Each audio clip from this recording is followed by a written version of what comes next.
Você já parou para pensar como seria se o mundo inteiro fosse resetado?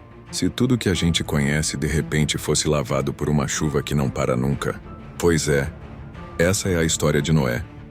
Um homem que viveu num tempo em que, segundo as escrituras, a maldade tinha tomado conta da terra. Imagina só, o mundo era um lugar caótico. A violência e a corrupção estavam por toda parte. E Deus, olhando para sua criação, sentiu uma tristeza profunda. Ele viu que o coração da humanidade estava inclinado para o mal. E então ele tomou uma decisão drástica: recomeçar. Mas no meio de toda essa bagunça havia um cara diferente. Um tal de Noé. Ele era descrito como um homem justo e íntegro que andava com Deus. Pensa num oásis no meio do deserto, esse era Noé. E foi para ele que Deus revelou seu plano. Noé, Deus disse, vou mandar um dilúvio, uma chuva como nunca se viu, e ela vai cobrir toda a terra. Mas eu quero salvar você e sua família. A missão era gigantesca, construir uma arca. Não um barquinho, mas uma arca colossal. Com mais ou menos o tamanho de um campo de futebol e meio. E alta como um prédio de 4 andares. As instruções eram precisas.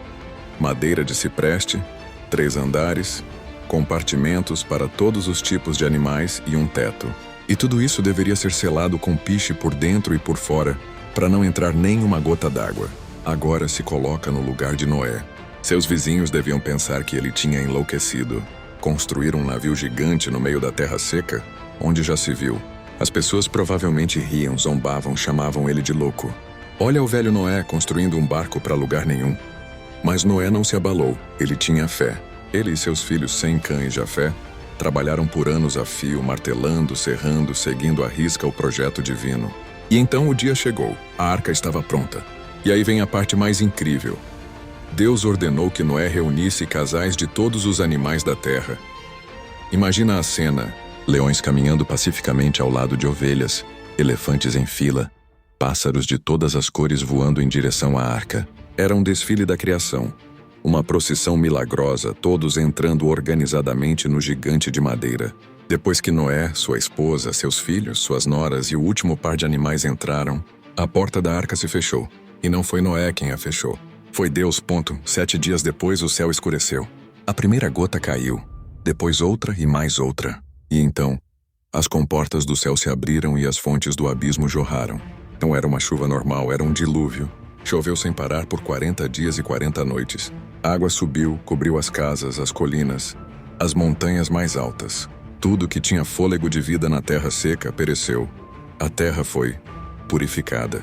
Dentro da arca, flutuando sobre um oceano sem fim, estava a única esperança da humanidade e do reino animal.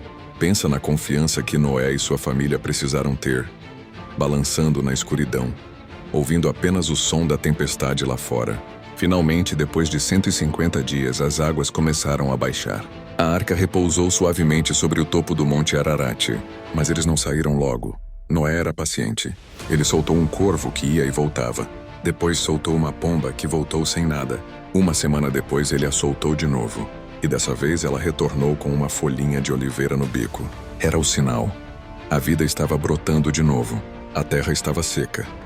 Quando a porta da arca se abriu, a luz do sol inundou seus olhos. Eles pisaram em um mundo novo, limpo, silencioso. A primeira coisa que Noé fez foi construir um altar e agradecer.